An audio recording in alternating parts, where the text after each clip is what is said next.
when the government hey everyone, when the government cracks down on the trucker convoy, on peaceful protests in Ottawa, because the truckers are waving Canadian flags, and they're like, this is intolerable, we have to bring in the Emergencies Act, we have to bring the horses, trample these people. And there was video footage of the police officers treating protesters very, very poorly, and so like violently, well outside of what you would expect. Also lawsuits too, I believe. Yeah, oh yeah. And but I mean, the lawfare has just been, it's been years and years and years. Nobody's got any kind of motivation to actually do anything to stop it. Meanwhile, since they did this insane overreaction of the Emergencies Act against the freedom protesters, we've had these pro-Palestinian protesters going through and tearing up Toronto and tearing up like everywhere they can. And it's not just Toronto, like there's all sorts of places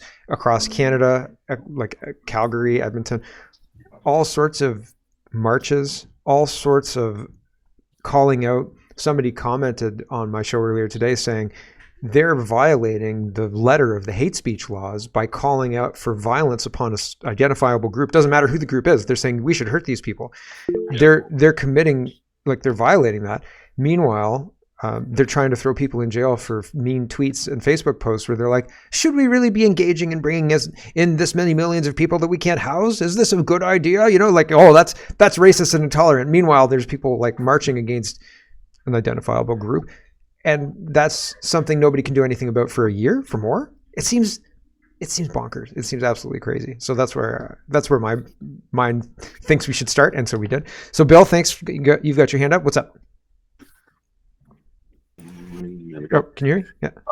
Yeah. Oh, yeah. No. I had a dog on one side. Anyways, what you're seeing there is basically, if you look back in history, like the Bolsheviks raising hell in the streets of Russia versus them slaughtering White Russians and kulaks and that, right? Mm-hmm. That's all this is we got an invading force, and the government's in cahoots. By the looks of it, certain elements of the government. I wouldn't say everybody in government, but the powerful people, I think. So like when you say government's in cahoots and like it looks like the kulaks, and like I agree, like there's a lot of things that rhyme about that. Like there's a lot of things that look similar about that time period. And so like at what point do people not necessarily get worried, but it feels like there's enemies in the gates. It feels like we've allowed. And I mean, CSIS is saying, hey, there's Chinese traders in your House of Commons, and they don't want to talk about that. We're not allowed to have the names. They've got all sorts of show trials to make it look like they're doing something, but they're not doing anything like that. So it feels to me like we don't have a lot of people who are actually trying to get to the bottom of this. And what did they do to the kulaks, right? Like they're using their positions of power to cause chaos in some circles and to shut down any kind of dissent in others. And that's not what. And that's classic playbook. Like, we've seen it over and over and over again. Yeah. And again, if you look at it, if it works, it's the same thing as never let a crisis go to waste. Classic. Was it Solowinski? I think. Even if they know the crisis is coming because they created it. Well, but that's my point. Or in the case of, say, you look at something as innocuous, say, as the Calgary water break, right? Yeah, I want to talk about that. Major water break that's going to end up coming down the pipe because of the fact that they're spending hundreds of millions of dollars on bike lanes and other superfluous garbage, and not taking care of the nuts and bolts. And that's what that boils down to. Yeah, we can talk about that later. But I think all by design. We've got MC to have his hand up, so we should move on. But like, I also want to talk about when you sink all that money into bike lanes and you don't maintain the infrastructure, and then you get a catastrophic hurricane come through, like in Asheville, North Carolina, then your infrastructure is less resilient to the potential damage. Whereas if you'd kept the infrastructure, maybe the bridge doesn't blow away. You know what I mean? Because the concrete's too strong and up to date, and it's not cracking all together. There's also geographic issues in North Carolina too. But again, that could have been fixed by FEMA, not being abused, or the U.S. government actually caring about Americans over, say, dirt bag. Anybody else? Like that. Everybody else. Jeepers creepers. Thanks, Bill. MC? Yeah, well, you asked Mark at what point, like, are people going to do something or Yeah. never. I know. Everyone is oblivious. I know. They're so oblivious. Like in the last couple of weeks, I've mentioned to people 4 times that the reason I don't give another dime to Tim Hortons is because of a couple of years ago when they told a bunch of little kids they weren't allowed to go to the summer camp without their poison shots. Yep. And that was news to all 4 of those people. They are not paying attention. They were strangers too. And like they are not paying attention. They're like, you know, their little tiny bubble that has been constructed for them is complicated enough to keep them from observing anything outside of it. They're also disincentivized from thinking about that too hard. Because like if you have a friend, say you're a teacher or you're an accountant or you're in one of these fields that may be regulated, like Jordan Peterson's, you know, a psychiatrist, something like that, where you go into the office and you got to talk to people. If you say, hey, you know, like a lot of people seem to be dying, hey, like, did you get the poison shot? All of a sudden, your colleagues aren't coming to talk to you about other things. You know what I mean? Like I went through this. I used to talk politics because I really like talking politics. It's genuine. And I used to talk politics with the leadership team at the school I worked at. And we would, you know, we'd shoot the shit talking about everything. And I worked in this school from like 2010, 2011 to like 2013, 14, 15. And in 2014, 15, I started talking about how I thought, holy cow, Trump's going to win. And I wasn't saying, yay, Trump's going to win. I was like, holy cow, look at the way this appears to be breaking. Like, no more than saying, you know, there appears to be a glass in Mark's hand. You know, like I thought it was a benign observation, right? Like, holy shit, he's going to win. And I was cut off like immediately. It wasn't even like, are you sure you want to like cast your lot in with him? Because at that point, I wasn't even a Trump fan. I was just a politics fan. And I was like, I was in the States playing cards with a whole bunch of people who stopped playing cards to watch Trump deliver a 45-minute speech. I was like, I've never seen that before. Like people got up and left the table to watch the speech. I was like, what is happening here? Because you don't leave. Usually poker players aren't walking out on a medium okay table, right? Like, anyway, it was a very strange thing.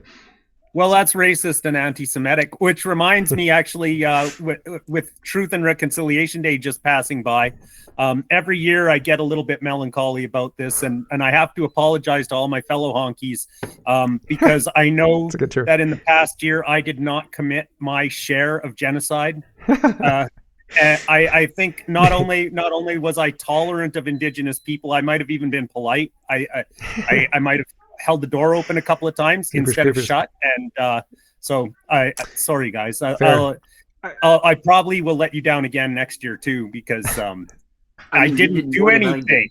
It's not my fault. Leave me alone. I honestly just slept the whole day. There you go. I didn't care. Yeah, we went out to an apple orchard. It was fun. Yeah, the whole idea of truth, the idea. And it's so interesting because kids get it. Like I ask my kids sometimes, like if I do something stupid, if I say something stupid, is that your responsibility? And my kids are like, no. I'm like, okay, just making sure we understand that generational stupidity is not a thing. Like, I mean, you're smart in your own right, genes aside. But like, if I do something, you're not blamed for my stupidity, right? And if like my dad did something stupid, people wouldn't be like, oh, here comes Mark. You remember that thing his dad did? Like, right? Like, and I feel like it's a very strange thing for all of Canada to have to shoulder the blame for this thing that wasn't Canada's fault. We have people who were in charge of this, who were the prime minister in the 90s, alive and well, and we could talk to him about it, but nobody's done that. We could dig up the area to prove this is happening or not. Nobody's done that though. And we instead just used social pressure to make this thing a thing. And like, if you say it's not a thing, well, now we're talking about making it illegal to say that, right? So like, we're talking about cracking down on free speech in order to, you know, keep these horses in the barn. Well, it goes beyond that a little bit in my experience, is that like I encounter Indigenous people sometimes, right? And I don't care really. But here's the thing. Like, by don't care, you mean like if you're walking down the street and you are go into a door, and somebody else goes to go into a door, and you're like, oh, sorry about that, and you like hold the door and they go in. You don't make a mental note and think to yourself that person's an Indigenous person. Like, is that what you mean by you don't care? Yeah. Okay, because that's me too. Like, I don't care. Like, it doesn't bother me. Or an Asian person or a Middle Eastern person or whatever, right? Yeah. It doesn't register until somebody's got a vest with bombs on it, or like an AK-47, or maybe a machete they're trying to cut my hand off with. Yeah. But Okay. but I do notice that particular group likes to tell me about their culture. Interesting. Right? Well, Like- that's been like- encouraged. I- That's been Like I've encouraged. had people go up and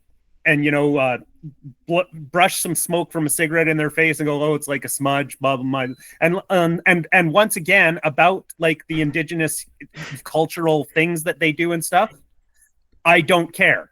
Like, like I don't really care about anyone else's culture to a huge extent. I mean, there's some interesting aspects about them and about things that people do and stuff like that, but in large part, all these different cultures around the world and stuff that people are living in and everything like that, I don't give a crap.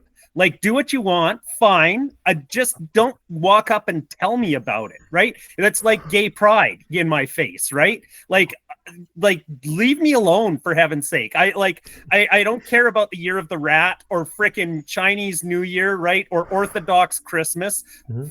Frig off. Do you get is there a lot of Orthodox Christmas decorations? Not here. Well, there aren't here. In Alberta, the Ukrainian Christmas used to Oh, always I be guess mentioned on the so. radio. Oh, I guess so. Like, because I have family who celebrate the Orthodox Christmas as well, and it's only because like not Ukrainian or anything like that, Greek Orthodox, right? But same thing. But I find it interesting because it's such an obscure thing. Like, people that I knew when I was young were like, "No, you don't," and I was like, "Well, yes, we do, but okay." Yeah, You know, well, and- I'm not here to celebrate all cultures. No, so like yeah. I just stop. I was going to say culture is more something that you participate in. I'd rather participate in the culture that we're all a part of collectively. And like, yeah, like the participation of the culture, that's the thing that's important for me. And I mean, telling us about the culture, especially, it's like hearing about veganism. But at the same time, I like and embrace, like when I hear a friend of mine is having like I have Hindu friends, I have friends who are other cultures. I'm not, I don't care. Like, it's great other cultures, I don't care. And if they tell me like, oh, we've got a festival or we're doing this, I'm interested to learn about it. And when they share the things that make it important for them and their culture, I'm interested in how similar my culture is, our culture is, to theirs, because there's a lot of similarities in those differences, right? Like their celebrations and things like that. Like, we do some things like that, but less and less, right? And it's really important to their culture. It used to be in our culture, but no more. Like, we don't even have Canada Day anymore, right? And so I find that interesting from that angle. But I understand what you're saying too. You know what I'm saying? Does that make sense? Yeah, well, and maybe as time goes by, you'll find out that you care less and less. Maybe. Like, Yeah, but, you're not wrong. I'm young and idealistic still. But they have hijacked the word culture, right? Culture used to just mean how people are living, Mm-hmm. and now it means all this other bullshit that I'm supposed to embrace, and I'm not gonna. Fair. Thanks, MC. Ryan, get your head up. Yeah, I agree with MC there. Yeah, they can all take their cult rainbow and shove it up. You know what? Mm-hmm.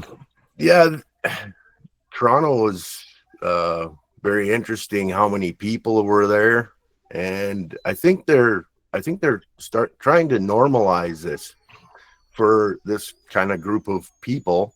It's getting bigger. It is getting bigger. And on the other side, when they go into the streets and pray, they shut down the whole street.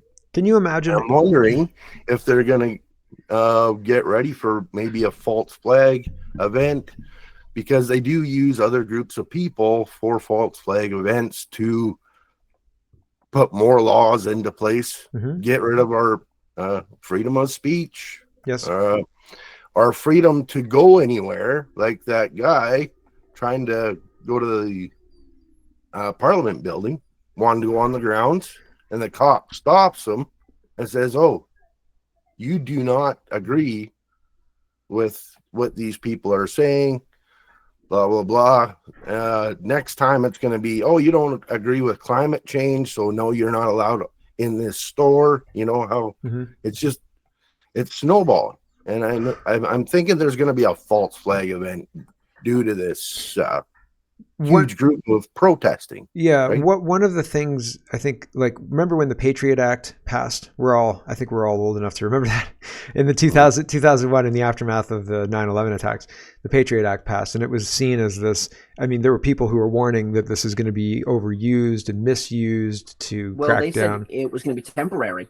The Patriot Act? No, I know. Yeah. So on one side of things, they had a whole big group of people who were celebrating this as a win against terrorists, and they were going to use this to, ensure world peace and kumbaya, and that scene at the end of The Grinch where they're all holding hands and singing. It was going to be like that. But there were people who with reservations about that, saying, hold on a second, like, if you read the bill, right, obviously these people who read the bill, they're just crazy. If you read the bill says this, and if all of this is true, it gives them the power to do this. And people were concerned about it, but they were ignored. It's never been the same. But it was ignored. And the point I'm trying to make is that these bills are passed to great fanfare. Like, everybody celebrates. Like, my prediction about how Pierre Poilievre is going to get the censorship bill passed. So, like, we know that the Conservative Party is just the same as the Liberal Party is just the same as the Conservative Party. It's exactly the same thing. They just have different excuses to get the same policies passed. And I think that the Conservative Party are going to use anti-Semitism to bring in, like, online monitoring, online censorship, AI to monitor online or whatever to fight anti-Semitism. And I could see it be anti that or like anti-Christianity. Once they can't. No, they won't touch Christianity. Because they're burning the churches. Oh, yeah, they want to burn Christianity out. Christianity's on the target. They're going to use anti-Semitism because anti-Semitism is almost universally seen right now in Canada. Like, if I went to the Eaton Centre in Toronto, or if I went to the Stone Road Mall or anything like that, I think 90 out of 100. I think if I could ask that many, I think 90 out of 100 would very quickly and easily agree that anti-Semitism is a problem and it needs to be cracked down on. Yeah. People would fall in line with that very, very fast. And then once you've got that door open, you can say Islamophobia, anti-BIPOC, anti-this, anti-that, climate change. You can throw it all in there. Once you just get it open a little bit. It's an umbrella. Shutting down the street praying, you get a vehicle driving through some of these people, they're going to sit there and say, well, we need more surveillance, we need more cameras. Yeah, and it'll be planned. We need more this, And and when they block streets, normally what would happen is the police would show up and say, you can't do that, right? Like, you can't do that, guys. Come on, move. And the police aren't doing that. And so now that the police aren't doing that, people get upset and there's conflict. And then as soon as something happens, like you're saying, false flag, or maybe not a false flag, maybe it's a wingnut who says, we're going to mow down these people, that'll teach them a lesson, and which is a bore, and I don't encourage that whatsoever. I'm just saying that's a potential thing. And they'll use that to justify it, and then great fanfare. People would say, yes, we have to do this, big applause, and then the censorship curtain comes down, and that's that. Well, and then also, too, we found a bunch of stuff on X and Facebook that this guy was going to do this, so we got to censor this now. Bill 63? Yep. C-63? Yes. Yep. We got to put that through right now, Yep. That's what they're trying, and they're very upset. The Liberals are upset because there's kind of a weird prorogation in the House of Commons that they have to produce documents that they don't want to produce. So it's crazy. Thanks, Ryan. Thank you. There's lots of people with hand. Hey? But nothing will come of the documents. I just wanted to remember. Yeah, man. Remember the last time there was documents pending, and then Justin Trudeau sued the Speaker of the House. Was the WE documents or no? I think it was. Wasn't it payment documents for his mom? Like, his mom got paid by the WE guys, and like it might have been some with WE. That was like 2 years ago. Yeah, it was a long time. Yeah, it's crazy. Anyway, sorry. Thank you. Can I just add in there for a quick sec? Yeah, Kenzie. Do you know that anti-Semitism is the only type of hate that is in the criminal code Already. as hate speech. Yes, already there. That's It's why the only one. There's nothing else. No Islamophobia or anything like that. that's why I think the conservatives are going to use it. That's why I think they're going to bring it in, and because they're going to say it's already on the books, and we're going to enforce it online, and this is how we're going to enforce it online, and it's going to be it'll be the other side of this terrible censorship bill. They'll maybe restructure C63 to bring it in like that, but that's my fear. That's exactly what my fear is. Yes. It's the perfect wedge. I mean, Yep. They're already using it. Has become things that Jews hate, so Yep. that's The what conservatives have already brought in the new bill for C63. Have they already proposed one? Yep. Did they? Okay, yeah. So yeah. I'm not surprised. I can't say I'm surprised by that at all. So it's scary, man. For real. It's better. The C63 that they've got is better? The new one is better, yeah. Yeah, I'll have to have a look at it. Realistically, I think that enforcing criminal code as it's written currently on, if you're harassing somebody or stalking somebody or threatening somebody or anything like that, then there are tools in the criminal code to address that behavior, and they should be used rather than writing a whole new law to censor those things because some people might get mad or upset. You know what I mean? That's going to happen in real life and online. Holy cow, we have to deal with it. We can't just censor it all. You know what I mean? Thank you, Kenzie and Ryan and Ron. You get your hand up. Oh, hey guys.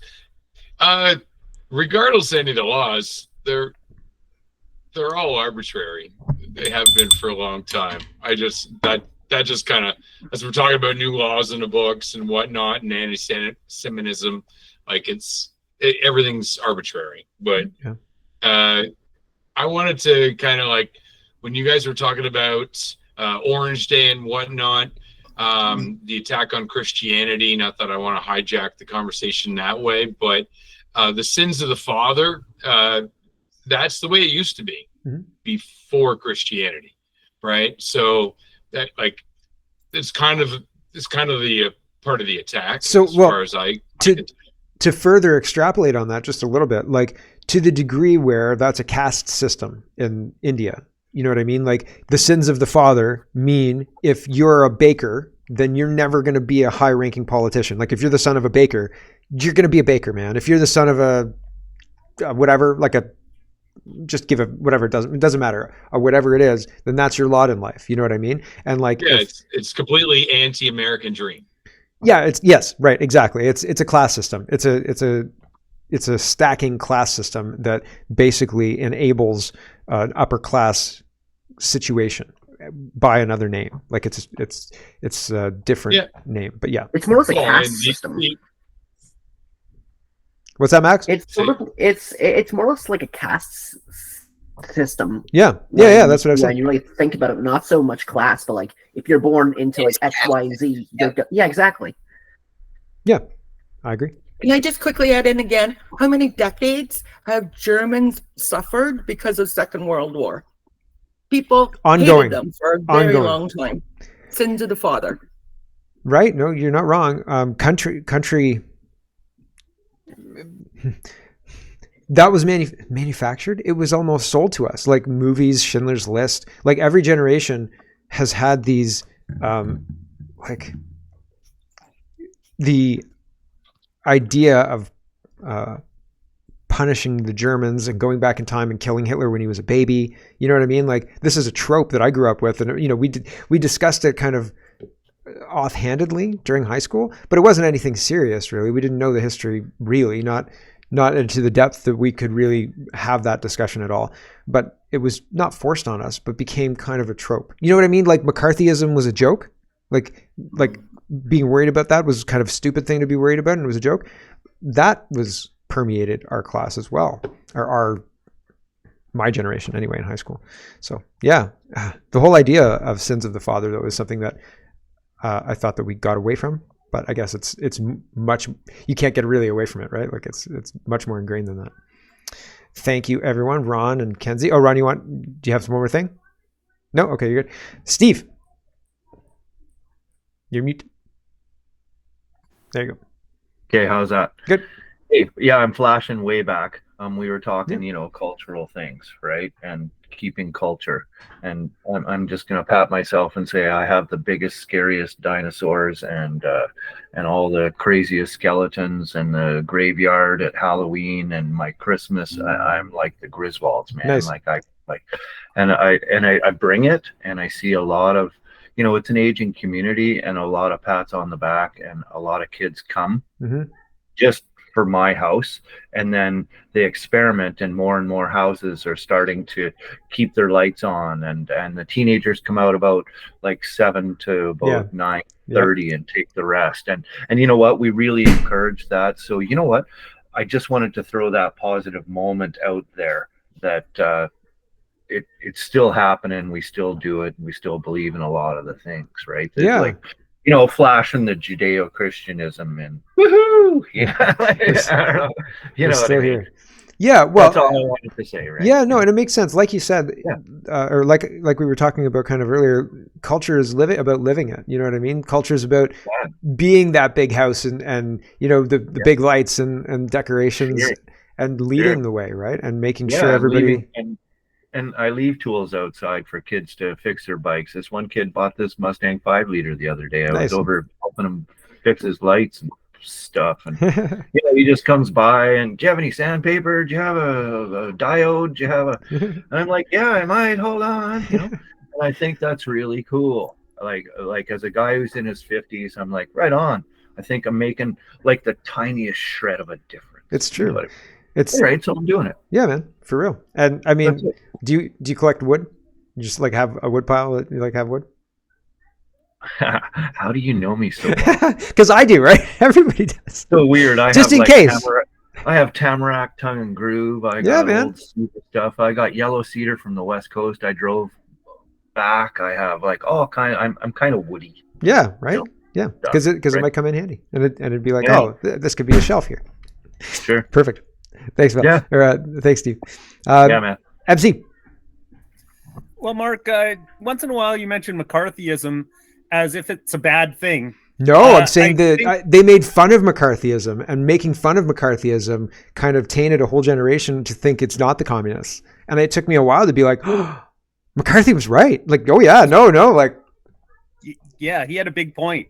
He was totally right, man. He should have put his foot all the way on the gas pedal. He should not have laid off at all. Like if they thought he was crazy, he should have doubled down. But they certainly went out of their way after that to portray it in the media as a bad thing, like on TV shows and stuff like that. Yep. Like Barney Miller, even talking about, it was the guy got persecuted for being a communist. Well, it turns out that's maybe not such a bad idea. Yeah, maybe we should do that. Yeah. And great again. The thing about the Germans reminds me of Norm Macdonald when he did the news on Saturday Night Live, because for a while there was a thing he would just say a sentence and then say, or so the Germans would have us believe. And it was great. Yeah. And the speaker, like, has the speaker gone rogue? Like, he was supposed to be a liberal shill, right? And like I think he's angling. He wants the job. He wants the job in the next what? After they lose the election, if he's still there, he wants the job. Speaker. It's like it takes a few months to get accustomed to the power. Yeah, and I guess. Now you have the power, and Justin, come here. And yeah, man. No, I don't know. It seems like again, they the last time there were documents to be procured or produced by the House of Commons or by the Liberals to the House of Commons, the Liberals just sued the Speaker, and that seemed to make it go away, I guess. Weird. Yeah, and they brought somebody to the rail, and they said, "You have to produce these documents," and the guy said, "No," and then everybody went, "Ooh," and that was it. Like that was pretty much the end of it. And I was like, "Serious? We don't have any recourse?" Like, no. Okay. And is he dismissed? He's dismissed. Okay. And Toronto, I've been to twice. And the second time I drove across it, actually, and it's amazing you got out alive. Yeah, I don't ever need to go there again. Like someone was talking about Toronto going, falling into ruin and stuff like that, and like I won't shed a tear when like Toronto, gets decimated into a giant pile of rubble, or maybe falls into that lake that it's sitting beside or whatever. Like, good riddance. Like, Toronto is, I don't like going there. It seems, and we don't go often.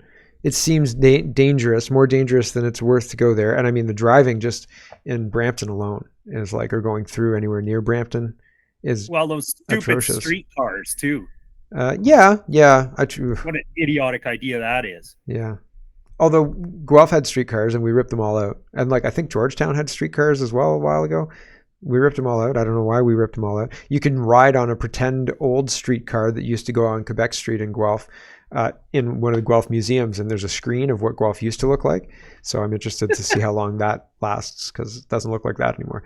So, but they can put all those streetcars back in.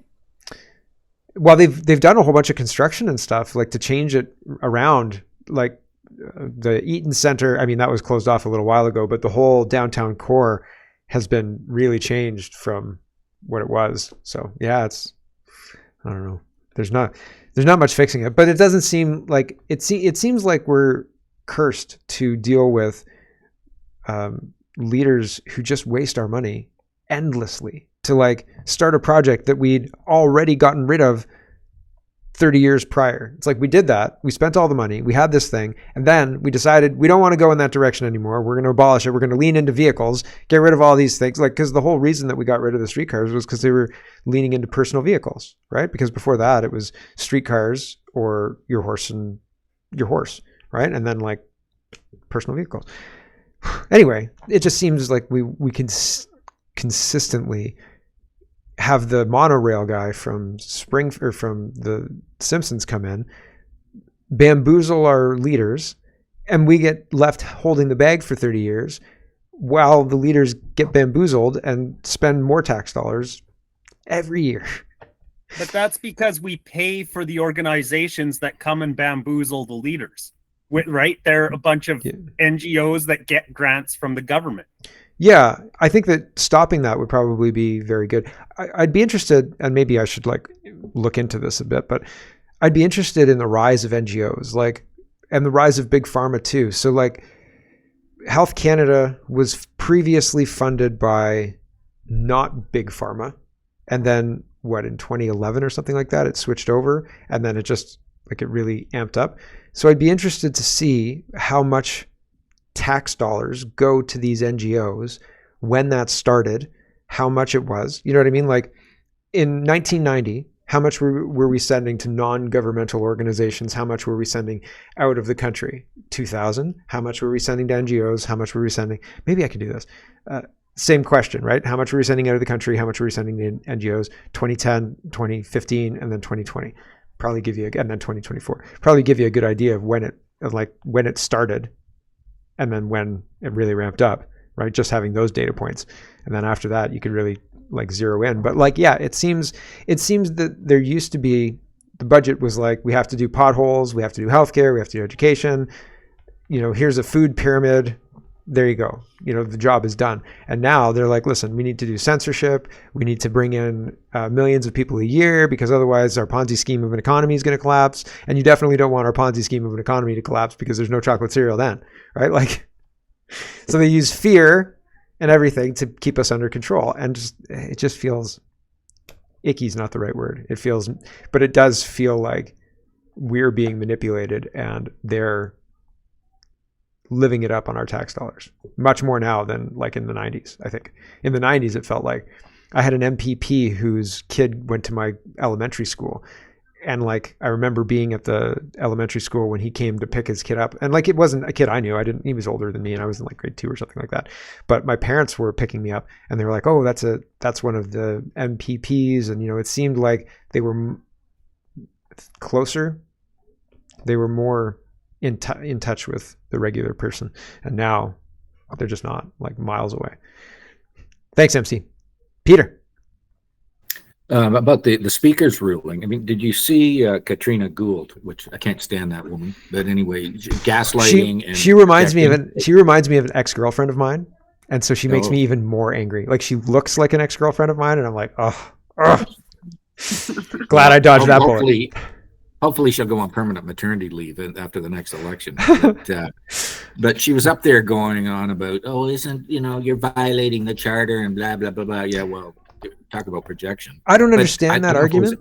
Andrew Scheer, it said the charter is not meant to protect the government from the people. It's meant to protect the people from the government. Right. I like that. I like that term from Scheer, but I don't understand the government's argument of if you take these documents and give them to the police and like accuse the Liberals of impropriety through the RCMP, that's a violation of my charter rights.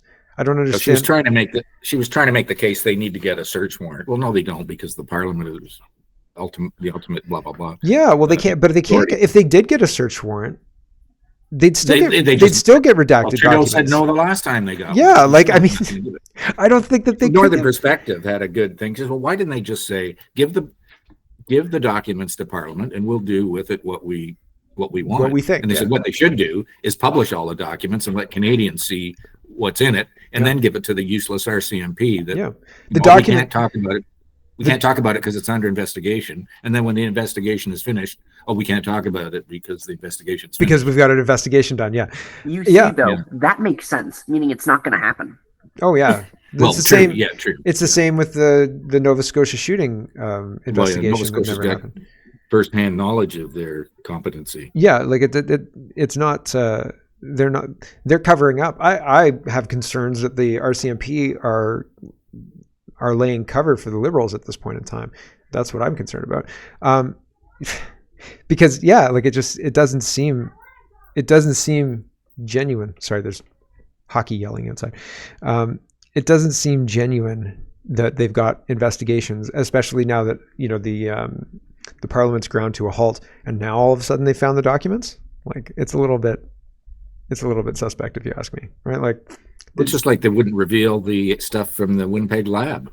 Well, that's when they called the election, wasn't it? So he didn't have to one of them reveal the document. Yeah, one of them. So no, it's not good. It is certainly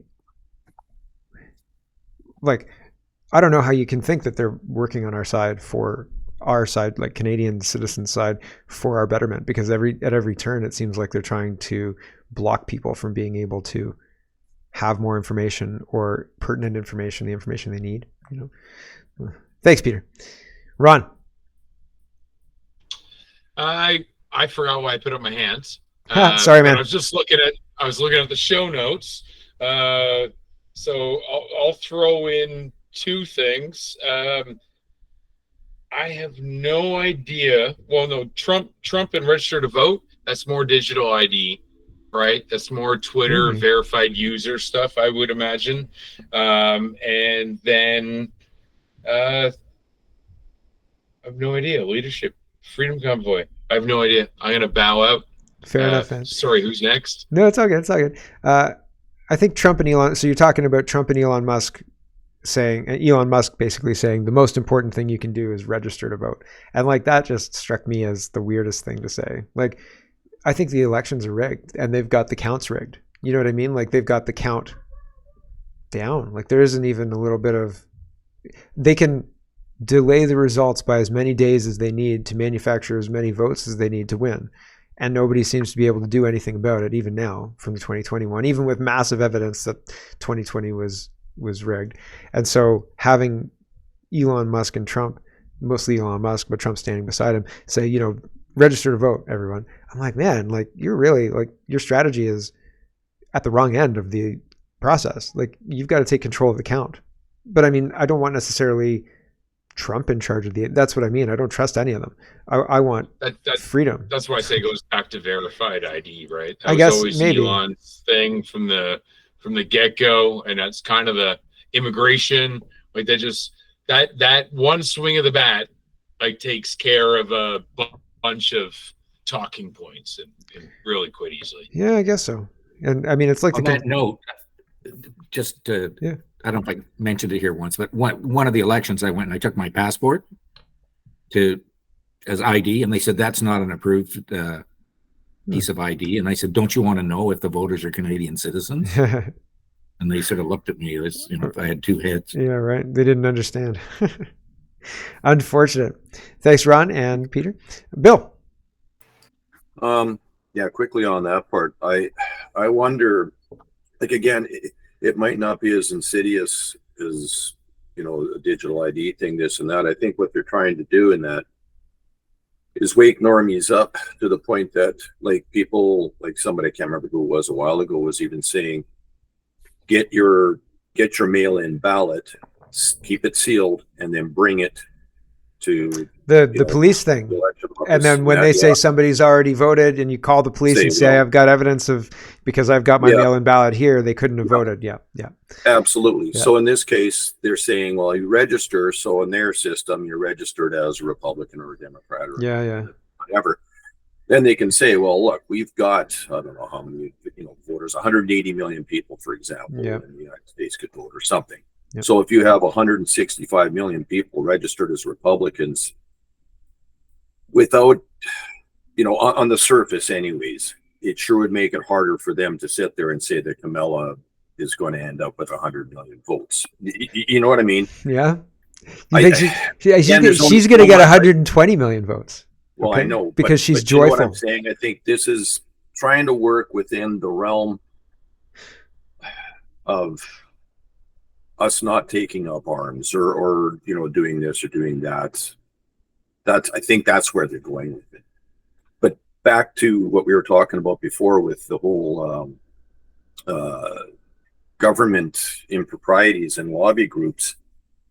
How many of you guys live in places that have sister cities in somewhere far away, sort of thing? Italy. And politicians go to these sister cities and do sometimes a photo op with they put up a playground, or they did this, they did that. Again, this goes right back to the pork barreling that's gone on for decades and for a millennia. As soon as there was big government and there was interests, like, say, intercontinental railroads or shipping industries or this or that, there was NGOs that were looking to curry favor with, you know what I mean? Yep. So then the sister city thing. Yeah. Like, I mean, and it was a good way to launder money out. It was a good way to wash the money out of the tax base, all sorts of stuff. And it feels really good. You're like, oh, we're sister cities. Well, yeah.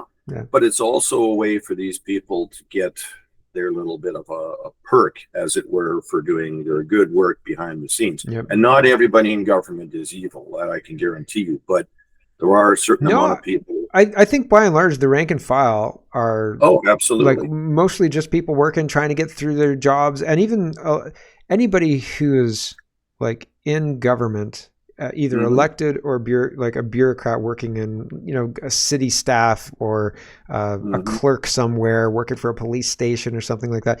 I don't think most of those people, even a lot of police officers, I don't think, like, they're corrupt and evil. No.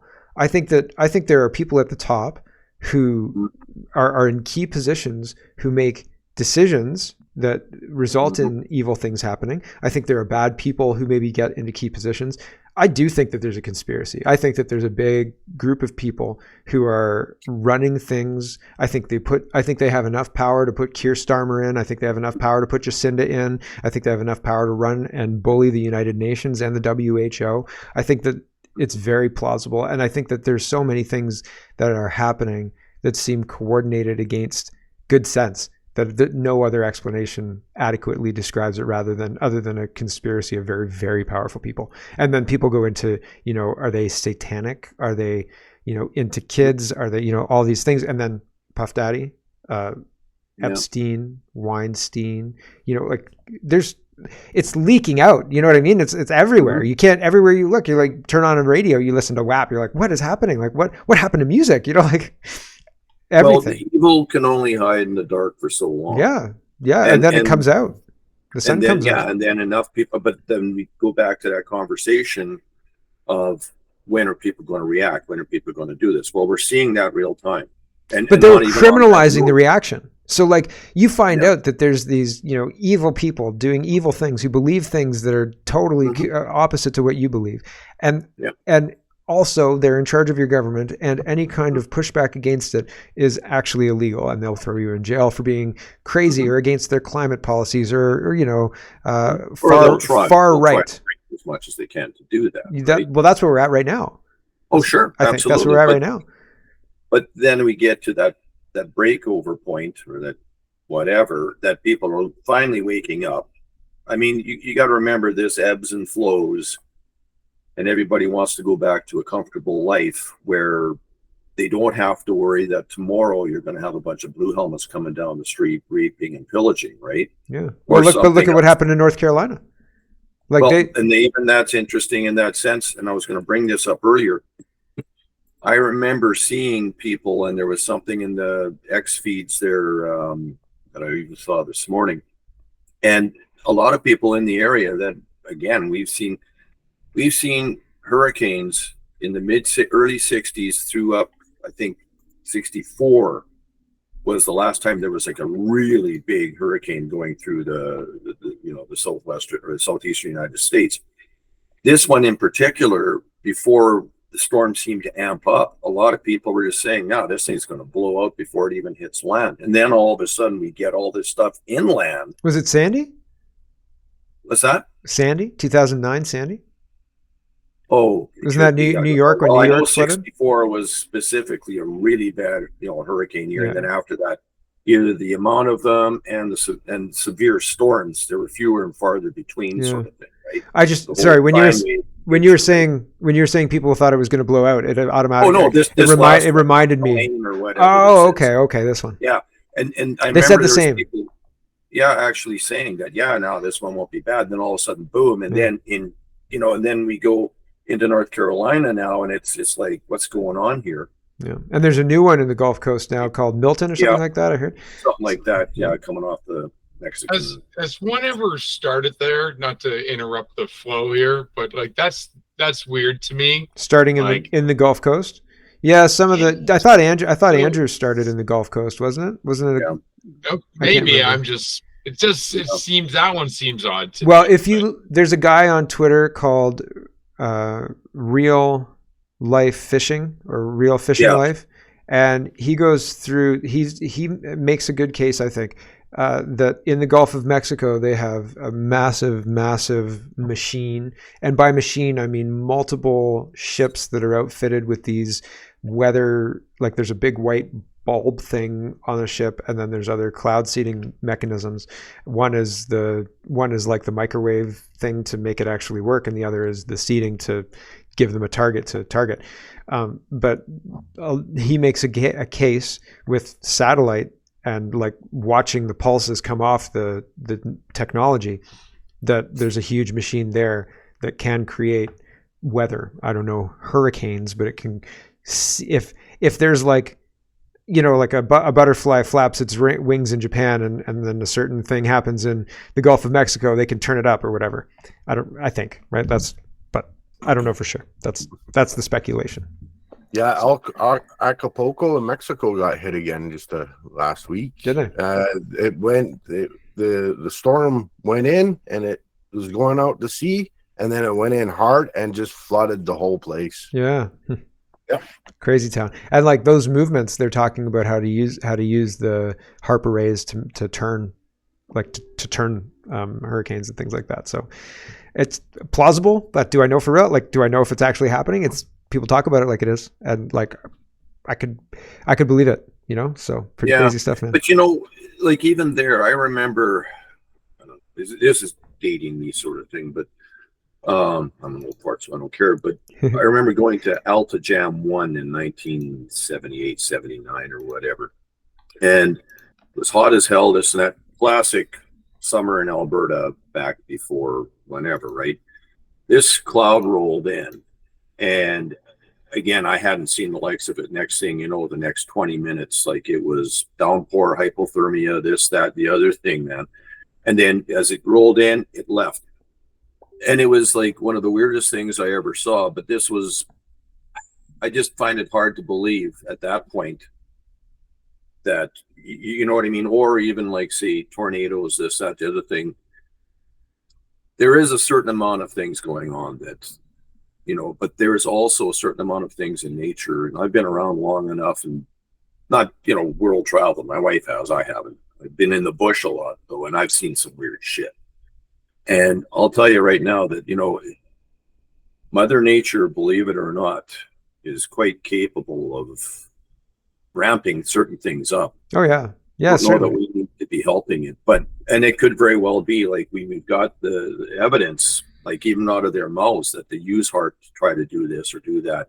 Cloud seeding, the patents been going on for eons. Yeah, What's that? the patents that they've got that are published since World War II, talking about weather modifications and stuff. I had no, like, not that I had no idea, but I had no reason to look into it. And then all of a sudden, there's, you know, it seems like weather warfare is just one aspect of the things that we're looking at. But on the other side of the coin, to mitigate against damage, like I remember when I was a kid, you would have these crazy hailstorms in Alberta, and I mean, we're talking at this point, if they were as bad as they used to be, and this is province-wide sort of thing, not just in that storm belt around by Red Deer through south of Calgary. Yeah.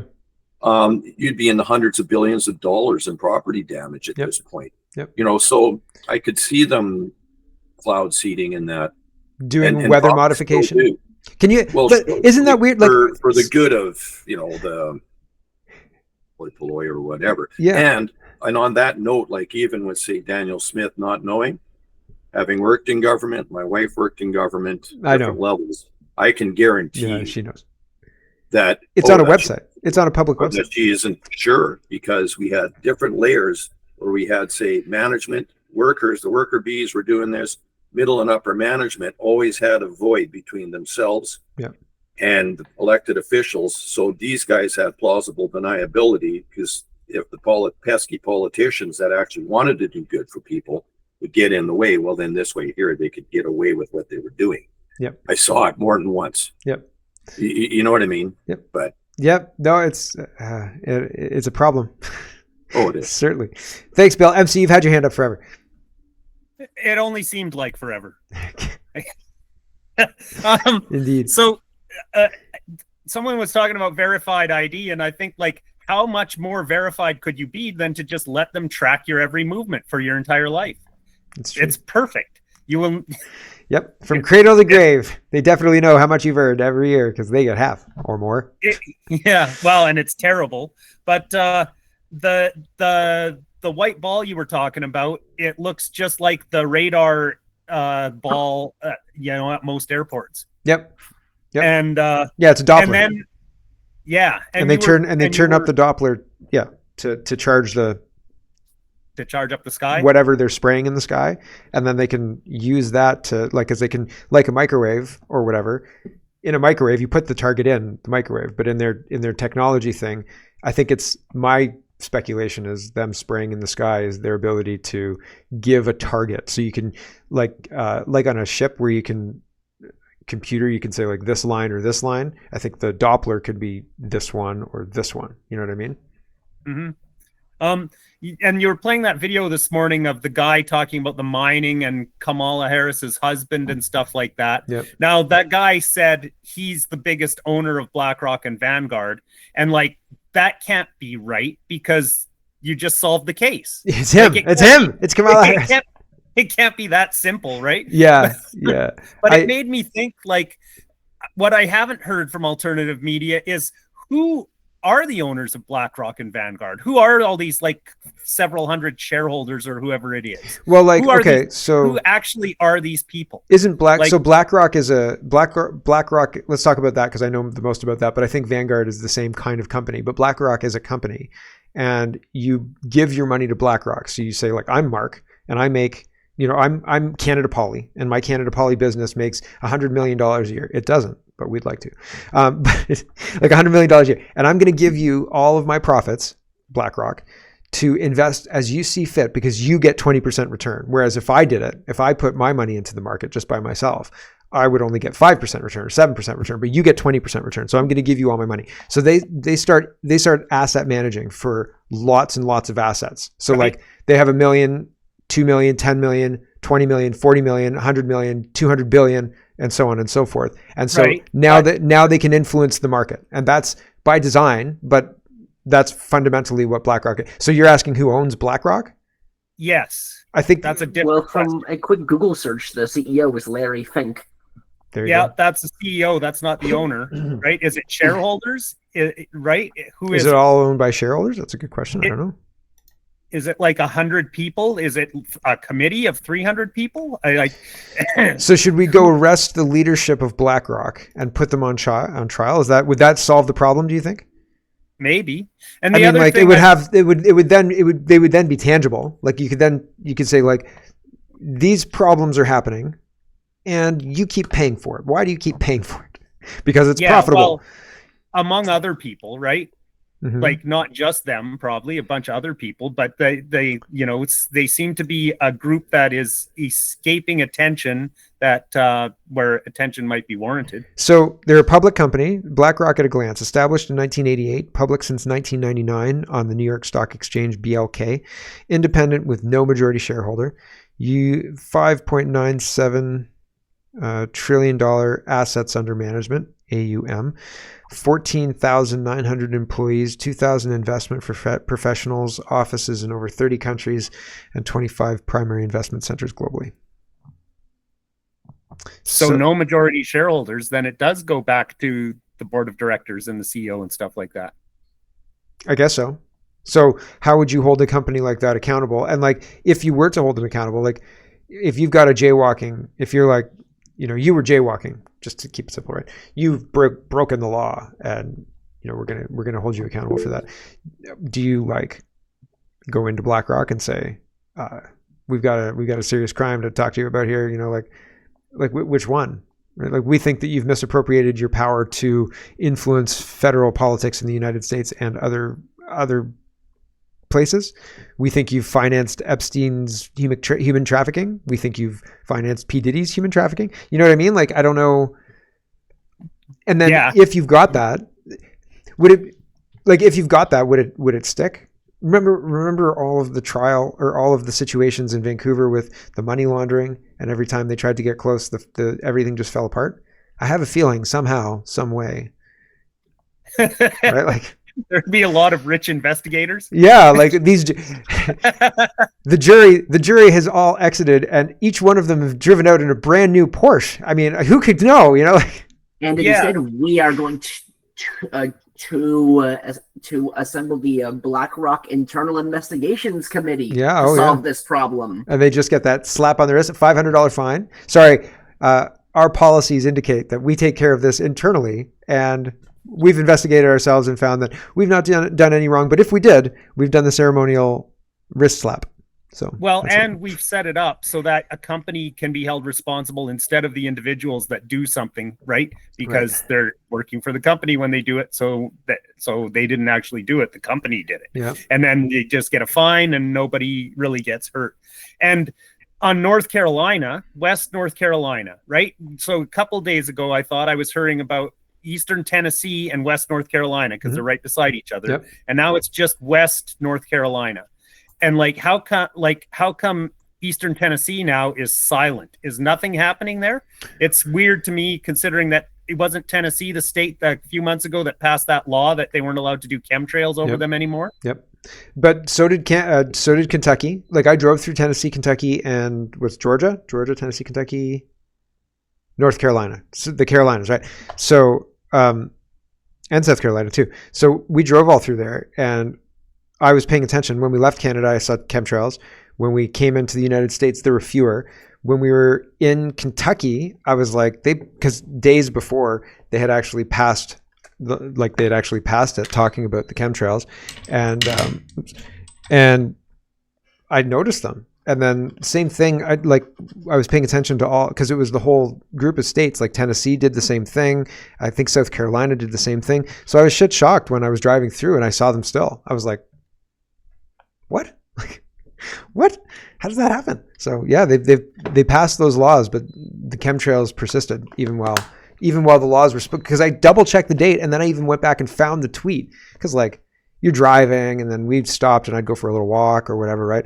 And so I had time to like scroll, and I'm like, I'm sure they passed a law that said they couldn't effing well do this. And I found the tweet, and I'm looking up, and I'm like, I can't explain this. What the hell are they doing? So yeah, I don't know.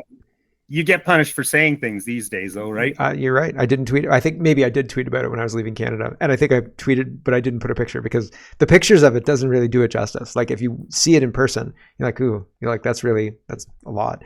But the pictures of it, the ones that I take anyway, don't do it justice. Maybe we're just not being sprayed as much as some of the ones that I've seen in the UK. Like those ones are pretty.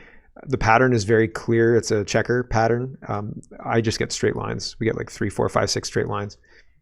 Anyway, we've got Noel, and then I've got to go because I'm going hockey. So Noel. I just wanted to give a hello to everybody. It's good to see everybody again. Yeah, nice seeing it. We had an interesting morning out here. One of the boats at the marina across the road there sunk at the dock last night. Shit, really? So, yeah, we spent the morning, getting it on to land, which was a lot of fun. My heart goes out to when things like that happen. So check your drain plugs, everybody. Make sure they're tight. So did he just screw up? Like, did the captain just screw up and he sunk his ship? The drain plug leaked, even though it was tight. And oh my gosh, they had worked on the boat for a month and a half. Put it in the water as a maiden voyage. Everything was good. Tied it up to the dock, and this morning it was at the bottom of the water. That's no good, man. That's the worst. So check your drain. Everybody, check your drain plugs. And other than that, Aaron Gunn. I know we've talked about him before. He does some pretty good documentaries. Yeah, isn't he running the CPC's communications documentaries? Like he's heading that up right now, isn't he? I believe so. Yeah. And so anyways, I don't know if anybody caught it, but 2 weeks ago, he came out with another just amazing piece. It's called Forsaken Warriors, How Trudeau Broke Canada's Military. I did read that. It's about an hour and 40 minutes long. Oh, and I thought it was... It's great. Yeah? I thought it was a... It's not a written piece. It's a movie? It's a movie. Okay, cool. And it's very informative. It breaks down everything very easily. Like any liberal that watches this, there's no way that they can say, "Yeah, I don't agree." Like it's so factual. So it's a good documentary movie. It's on What's YouTube. That called again? Forsaken Warrior: How Trudeau Broke Canada's Military. Very cool. I'll have to check that out. I'll see if I can add that to my Canada report list. Just a quick one, Mark. Talking about movies, there's one that just was released called First Do No Farm. First Do No Farm? It's a paid for one just to recoup their money. It's very well done and with very good names on it. So I wondered if you wanted to stream it on here. Like you can buy a streaming license or whatever. Oh yeah. Oh cool. Yeah, I would sponsor that, I guess. Yeah. Sorry, that's First Do No Farm, and they're trying to recoup their money. Well, that's the only reason they're charging for it. Yeah, it's hard because you want people to know what you've found out and like you've worked so hard to put together, and you're like, I hope people like see the value. They in will this. because have you heard of Dr. Asim Malhotra? Yep. It's him that's spearheading it. Very cool. It is, yeah. Yeah, well that's good. I just found Forsaken Warrior as well, so I'm going to put that on. I'm going to put that on Canada Report. It's really, really good. And sorry. Go ahead. Yeah, no, it's really good. It's really informative. It breaks it down, and it puts it in nice facts that everybody can understand, and it makes you feel. It really tugs at your heartstrings as a Canadian, right? Like it really just makes it to the point of how defenseless we really, really are, and it gets worse by the day. Like this documentary is 2 weeks old. It was made through the course of this year. And, like it's already outdated because we're blowing more money on, giving things to Ukraine and Africa and all these other places that money could be better off spent here. Yeah, much better spent here. Stop the invasion, stop paying for all that. Man. Mm-hmm. Sorry, Max? I was probably going to give it a watch once we wrap up here. I know I saw it like the other week. It's just I've been busy with just life. Yeah. So I'll probably give it a watch once I'm done here. Yeah, perfect. I just put it up on Canada Report, so you can check that out. I had heard of it, but I thought it was a written piece. So cool. Very cool. Well, I've got to get going, so I will say goodbye. And thank you, you guys, everyone showing up. It's nice to see you all. And we'll keep doing this next week as well. And everybody watching, thanks for watching. And we'll catch you next time. Good luck.